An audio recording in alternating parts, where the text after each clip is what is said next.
안녕하십니까. 세상 읽어주는 남자 이상훈입니다. 오늘은 챗GPT 시대 메모리가 게임 체인저로 뜨고 있다는 주제로 한 말씀 드리겠습니다. 기본적으로 칩은 크게 보면 두 가지입니다. 이 데이터를 저장하는 메모리가 있고 연산, 제어, 전송을 담당하는 시스템 반도체가 있습니다. 뇌로 치면 메모리는 기억하는 능력이고 CPU, GPU, AP 등이 대표 제품인 시스템 반도체는 머리가 돌아가는 능력에 비유할 수 있습니다. 그런데 AI 시대 이 반도체 경쟁은 다양한 능력을 갖춘 올어라운드 플레이어가 유리할 수 있습니다. 여러 능력을 결합해서 독보적인 제품을 만들 수 있기 때문인데요. 기본적으로 AI 시대는 모든 것이 디지털화되는 시대입니다. 모든 것이 데이터로 변환돼 기기와 사람, 기기와 기기 간에 다 연결됩니다. 엄청난 양의 데이터를 저장하고 처리하는 기술의 발전이 필연적입니다. 이에 맞춰 칩도 미세화되어 왔는데요. 엄청난 양의 데이터를 처리하기 위해서는 칩이 더 똑똑해져야 하고 또 쉽게 가부하가 걸리면 안 되기 때문에 전력 소모도 잘 컨트롤할 수 있어야 합니다. 그런데 그 미세 공정이 최극단으로 갈수록 파운드리 공정 노드 진화만으로는 어렵습니다.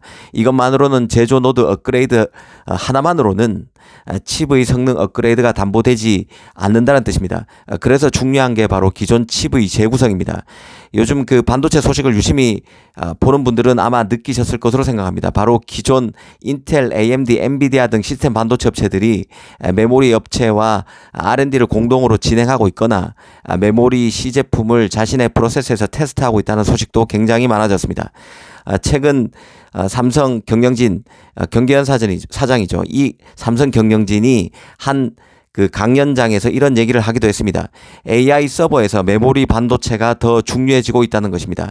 AI가 성능을 최대로 끌어올리는 데는 그 GPU가 아니라 메모리 성능이 더 핵심이 되고 있다는 게 취지 발언이었습니다. 그런 취지 발언이었는데요.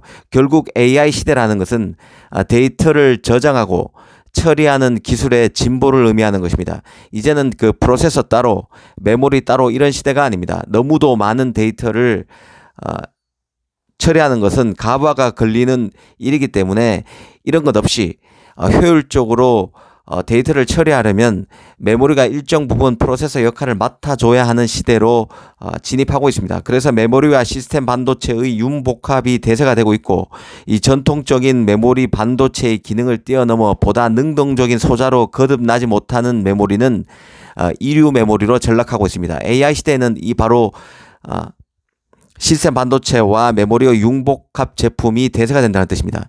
챗 GPT는 그 알파고보다 인공 신경망의 규모가 훨씬 크고 복잡하기 때문에 인간 두뇌에 가깝습니다. GPT도 여러 세대가 있는데 현재 사용되는 챗 GPT는 약 1750억 개의 데이터를 사용하는 제3세대 GPT 모델로 알려져 있는데요. 이 제4세대 GPT의 경우는 1조 개 이상의 데이터를 사용할 것이란 예상이 나오고 있습니다. 이런 복잡한 거대 인공신경망을 실행시키기 위해서는 이 고성능의 AI 반도체가 필요하고 이는 칩 수요 증가로 이어집니다. 특히 중요한 게 전력 소모를 잘 관리할 수 있느냐 여부인데요.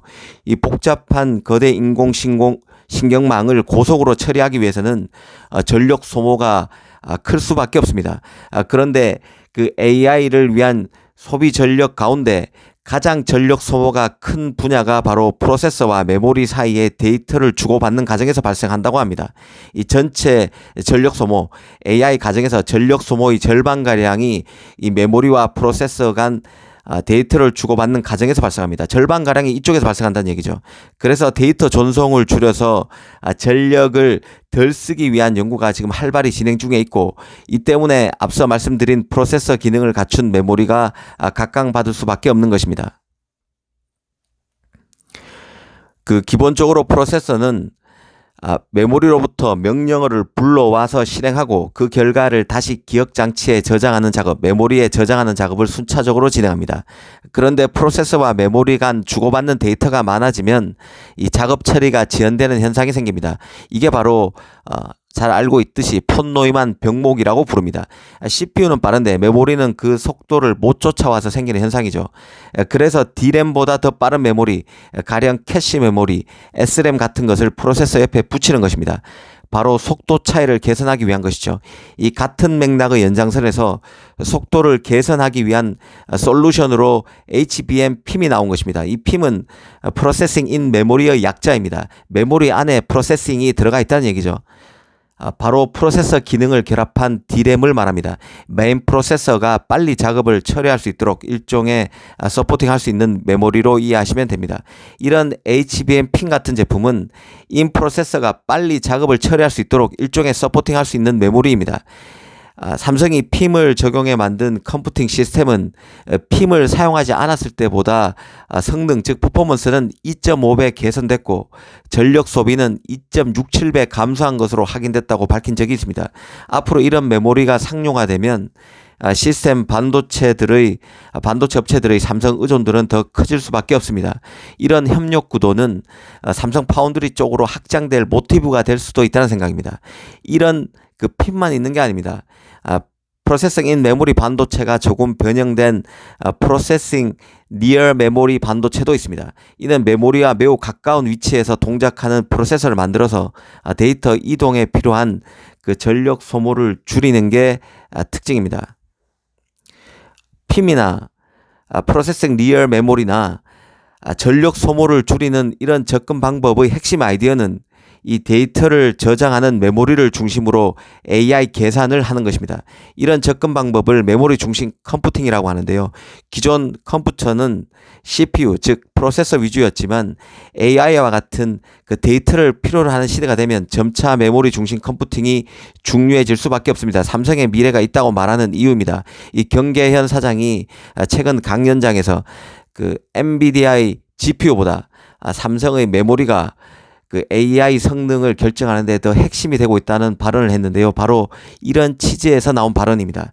최근 그 미국 정부가 삼성의 중국 공장에 그 사실상 장비 유입을 허용하는 방안을 논의 중이라는 외신 보도가 있었습니다. 그러니까 1년마다 장비 유입이 가능하도록 유예 조치를 해주는 것이 지금 현재 방식인데요. 이 삼성만을 위해서 사실상 장비 유입을 허용하는 방안을 별도의 가이드라인을 기준을 만든다는 것입니다. 이런 미국의 방향 전환 이런 것들은 바로 삼성 메모리의 힘이 있기에 가능한 것입니다. 최고의 메모리를 만드는 업체의 힘이라는 뜻입니다. 삼성이 프로세싱 인 메모리, 프로세싱 니어 메모리를 만들지 못하면 인텔, AMD, 엔비디아도 무용지물이 될 수밖에 없습니다. AI 시대 최고의 프로세서는 결국 그 메모리 성능이 어느 정도까지 올라가 있느냐가 가장 핵심 관건이 되기 때문에 미국 업체가 잘 풀리려면 결국은 중국 공장에서 최고의 메모리를 만들어 줘야 한다는 뜻입니다. 이게 바로 미국의 정부의 방침 변화를 불러온 유인이라는 것이죠. 보이지 않는 유인입니다. 오늘은 왜 AI 시대 메모리가 뜨는지에 대해서 한번 생각해 봤습니다.